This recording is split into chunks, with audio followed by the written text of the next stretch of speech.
बिस्मिल्लाहिर्रहमानिर्रहीम। आप सबको इस चैनल में वेलकम किया जाता है। आज हम सिमल्टेनियस इक्वेशन केस 2 की एप्लीकेशन करेंगे, ठीक है, जिसमें हमारे पास इकोनॉमिक्स में हमारे पास एक इक्वेशन केस 2, हमारे पास एक इक्वेशन लीनियर होगी और एक इक्वेशन क्वाड्रेटिक होगी, और इसको देखेंगे कि हम कैसे सॉल्व करेंगे। ठीक है, इससे पहले हमने दोनों इक्वेशन हमारे पास कौन सी थी, लीनियर थी। ठीक है, आज हम इस इक्वेशन करेंगे कि एक हमारे पास क्वाड्रेटिक है, ठीक है, ये क्वाड्रेटिक है, और एक ये हमारे पास लीनियर है, तो इसको हमने सॉल्व करना है। ठीक, तो इसमें हमने इक्विलिब्रियम क्वांटिटी और इक्विलिब्रियम प्राइस फाइंड करनी है। सॉल्यूशन, तो अब हमारे पास ये आ गया क्वांटिटी -3p² इक्वेशन 1 आ गई, q² 6p - 4 इक्वेशन 2 आ गई। ठीक है, अब हमारे पास इक्विलिब्रियम कंडीशन है quantity demand equal to quantity supply. ठीक है, तो इन दोनों को आपस में इक्वेट करेंगे, 3 - p² इक्वल टू 6p - 4। ठीक है, तो अब इसमें -p² -6p + 3 + 4 इक्वल टू 0 सारे हमने उठा के एक साइड ले गए। ठीक है, तो अब ये हमारे पास आ गया -p² -6p, तो ये हमारे पास आ जाएगा 7। ठीक है, इधर से हम माइनस को माइनस ख़त्म करना है, तो सबके साथ -1 को मल्टीप्लाई कर दें, तो ये हमारे पास बन जाएगा p² + 6p - 7 इक्वल टू 0। ठीक है, अब ये हमारे पास एक क्वाड्रेटिक इक्वेशन बन गई है। इसमें आपने प्राइस की वैल्यू फाइंड करनी है, और आप इसमें क्वाड्रेटिक फार्मूला भी यूज़ कर सकते हैं, फैक्टराइजेशन मेथड भी यूज़ सकते हैं, और कंप्लीटिंग स्क्वायर मेथड भी, जो आपको इजी लगे। ठीक है, हम इसमें फैक्टराइजेशन मेथड को यूज़ करते हैं। ठीक, फैक्टराइजेशन मेथड कैसे होगा, रफ वर्क, पहली वाली टर्म को लास्ट वाली कांस्टेंट वाली टर्म के साथ मल्टीप्लाई कर देना है, तो ये हमारे पास बन जाएगा 7p²। इधर दरमियान में हमने ऐसे दो फैक्टर सेलेक्ट करने हैं कि उनको मल्टीप्लाई करें तो -7p² बने, और ऐड सब्ट्रैक्ट करें तो 6p बने। ठीक है, तो अब देखते हैं, 6p × -p, तो ये हमारे पास आएगा -7p², sorry 7p, 7p × -p, तो ये हमारे पास आएगा -7p², और इन्हीं को हम 7p - p, तो ये हमारे पास आएगा 6p। ठीक है, तो ये हमारे दो फैक्टर्स आ जाएंगे, p² + 7p। ठीक है, उसके बाद हमारे पास आ गया -p - 7 इक्वल टू 0। ठीक है, हमने ये दो फैक्टर बना लिए। अब इन दो में हमारे पास क्या चीज कॉमन है, p, हमने p बाहर ले लिया, हमारे पास बच गया p + 7। ठीक है, इन दो में हमारे पास क्या कॉमन है, -1, तो हमने -1 बाहर ले लिया, तो हमारे पास बच गया p + 7 इक्वल टू 0। ठीक है, उसके बाद p - 1 p + 7 इक्वल टू 0। ठीक है, तो अब इसमें से हमने इसकी वैल्यू निकालनी है, तो ये हमारे पास आएगा p। इसके बाद हमारे पास आएगा जी, p को हम p = 1, या इस तरह हम करेंगे p - 1 equal to 0, p + 7 equal to 0। उसके बाद हमने क्या करना है, इधर से p की वैल्यू निकालनी है, p = 1 एंड p = -7। ठीक है, ये हमारे पास p की वैल्यू आ गई। अब हमने क्वांटिटी की वैल्यू निकालनी है। इस p की वैल्यू, ये वाली p की वैल्यू हमारे पास नहीं होगी क्योंकि अब नेगेटिव है, तो p इक्वल टू 1 हमने किसी इक्वेशन में डालनी है। ठीक है, तो इस इक्वेशन को हम इक्वेशन 2 में पुट कर देते हैं।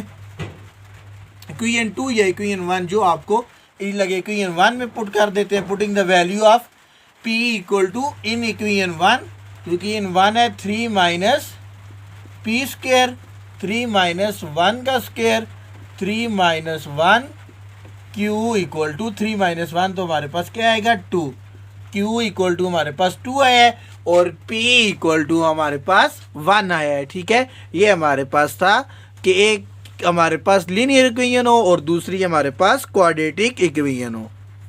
इसी केस की एग्जांपल 2 करते हैं। हमारे पास क्वेश्चन है q plus 16 and p plus 12 equal to 480 और दूसरी इक्वेशन है p minus 2q minus 4 equal to 0। ठीक है, ये हमारे पास क्वेश्चन है। अब हमने इसको सॉल्व करना है, तो अब इसको कैसे सॉल्व करेंगे? ठीक है, तो अब q plus 16 p plus 12 equal to 480, equation 1 आ गई। आप इनको आपस में मल्टीप्लाई भी कर सकते हैं। अगर मल्टीप्लाई नहीं करते तो हम दूसरे मेथड से भी सॉल्व कर सकते हैं। p minus 2q minus 4 equal to 0, equation 2 आ गई। ठीक है, हम इक्वेशन 2 को 2 में से p की वैल्यू फाइंड करके इक्वेशन 1 में पुट कर देंगे using equation 2। p equal to 2q plus 4, ये हमारे पास p की वैल्यू आई है। अब p equal to 2q plus 4 हम इक्वेशन 1 में पुट करते हैं, तो ये हमारे पास आ जाएगा q प्लस 16, p की जगह हम पुट कर देंगे 2q plus 4 plus 12 equal to 480। ठीक है, तो ये हमारे पास आएगा q plus 16, 2q plus 4 plus 12, तो ये हमारे पास आएगा 16। ठीक है, इक्वल टू 480। अब हमने इन दोनों को आपस में मल्टीप्लाई करना है। पहले हमारे पास q इसके साथ मल्टीप्लाई होगा, फिर इसके साथ, फिर उसके बाद 16 इसके साथ, फिर 16 के साथ, तो ये हमारे पास आएगा q मल्टीप्लाई बाई 2q, तो ये हमारे पास आएगा 2q स्क्वायर। ठीक है, उसके बाद q मल्टीप्लाई बाई 16 हमारे पास आएगा 16q। ठीक है, उसके बाद 2q मल्टीप्लाई बाई 16 हमारे पास आएगा 32q, 2 16 32 मल्टीप्लाई बाई q आ गया। उसके बाद 16 मल्टीप्लाई बाई 16 तो हमारे पास आएगा जी 256 इक्वल टू 480।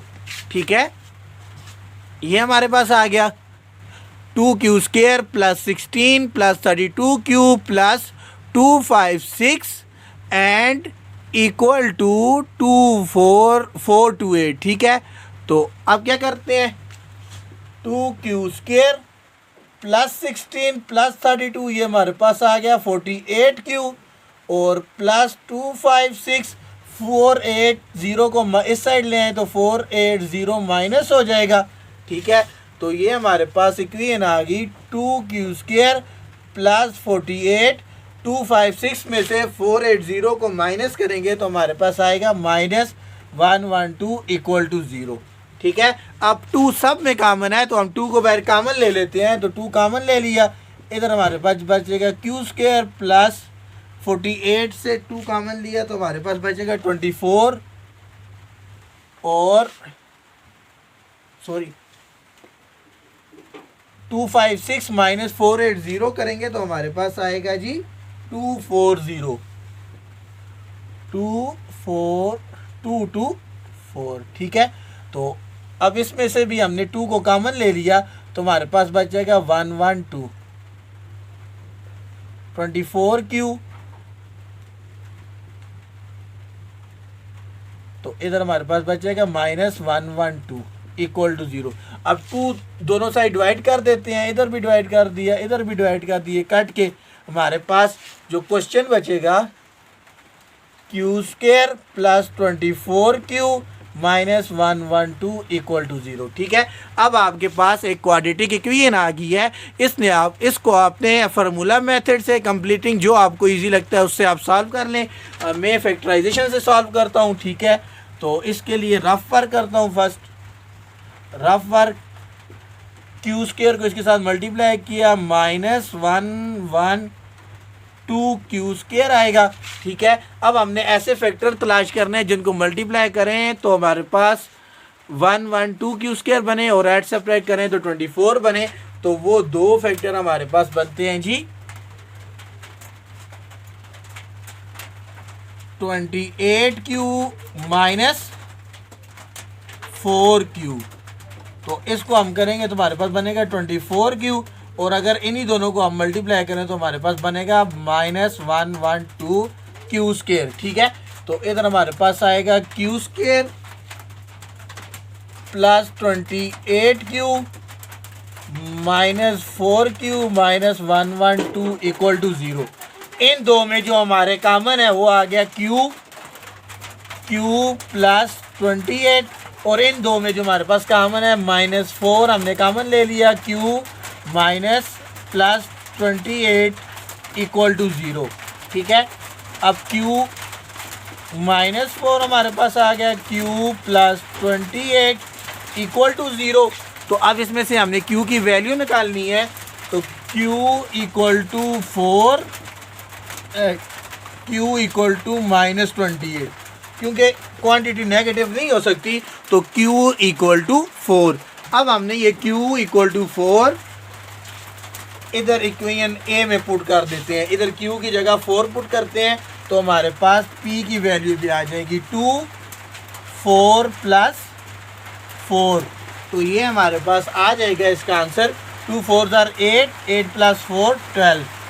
तो p हमारे पास 12 आ गया और q हमारे पास 4 आ गया। अगर इस तरह का क्वेश्चन आए हम उसको इस तरह सॉल्व करेंगे।